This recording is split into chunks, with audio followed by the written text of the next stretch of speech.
Bonjour, Aurélie Meyer-Mazel, psychologue, spécialiste du sommeil. Je vais vous parler aujourd'hui de l'insomnie et des différentes causes de l'insomnie. D'abord, je vais vous rappeler qu'est-ce qu'on entend par insomnie chronique, donc véritablement la définition de l'insomnie. L'insomnie est une plainte subjective de mauvais sommeil. Ce qui va être considéré comme insomnie pour moi ne va pas forcément l'être pour quelqu'un d'autre.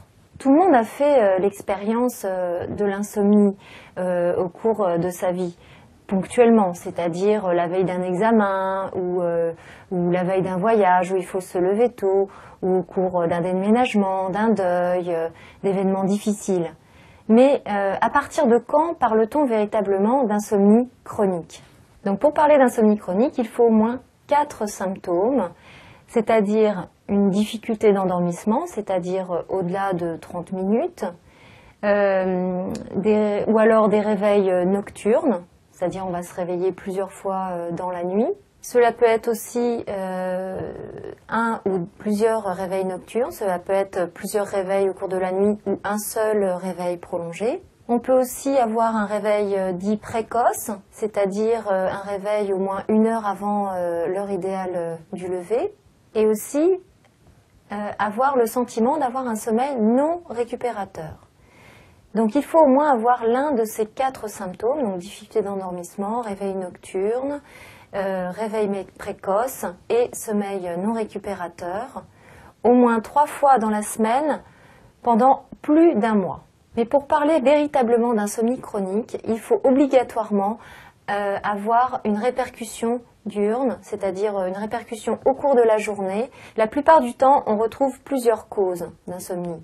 Il est rare déjà que l'insomnie existe pour elle-même. Ça existe, mais généralement, elle est toujours associée à une, voire plusieurs pathologies. L'insomnie seule ou l'insomnie maladie, donc sans cause, représente seulement 10%. Donc dans 90%, il y a des pathologies ou des causes à retrouver. La principale cause de l'insomnie est une origine psychologique. Donc dans 70% des cas d'insomnie, on retrouve de l'anxiété ou de la dépression. À cela peut s'ajouter également une cause organique.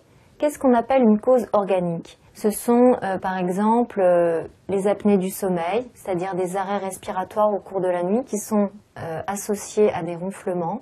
C'est tout ce qui peut perturber le sommeil et donc qui est véritablement insomniant. Les addictions aussi peuvent être une cause d'insomnie, donc tout ce qui est excitant aussi, alcool, le tabac, le cannabis et bien sûr, paradoxalement, la prise de somnifères, puisque quand on prend certaines molécules depuis plusieurs décennies, là on peut parler véritablement d'insomnie médicamenteuse, c'est-à-dire que le corps ne peut plus dormir sans cette molécule.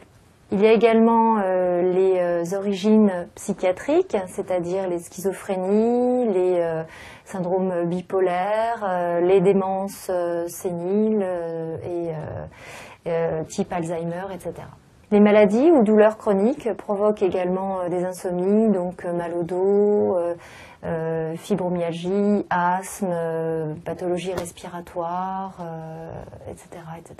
Il y a également tous les troubles du rythme circadien, c'est-à-dire les personnes qui travaillent en horaire décalé, qui sont en avance ou retard de phase, c'est-à-dire des personnes qui s'endorment trop tôt ou trop tard, les personnes aussi qui voyagent, qui font des vols transméridiens, donc qui sont en décalage horaire.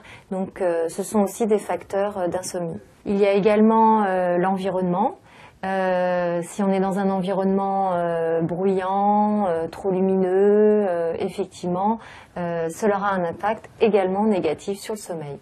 Donc vous avez compris quelles sont les origines d'insomnie. Donc pour traiter les insomnies, il est donc très important de déterminer quelles sont les causes. Il faut toujours se poser la question s'il n'y a pas un trouble organique associé, donc c'est-à-dire des arrêts respiratoires ou des impatiences dans les jambes. et aussi bien décortiquer la chose, c'est-à-dire qu'il n'est pas rare d'être à la fois anxieux et apnéique et aussi anticiper négativement son sommeil. Donc c'est pour ça qu'il est très important de prendre l'insomnie dans son ensemble et de bien décortiquer les choses pour en venir à bout. Voilà, maintenant vous connaissez mieux les différentes causes de l'insomnie.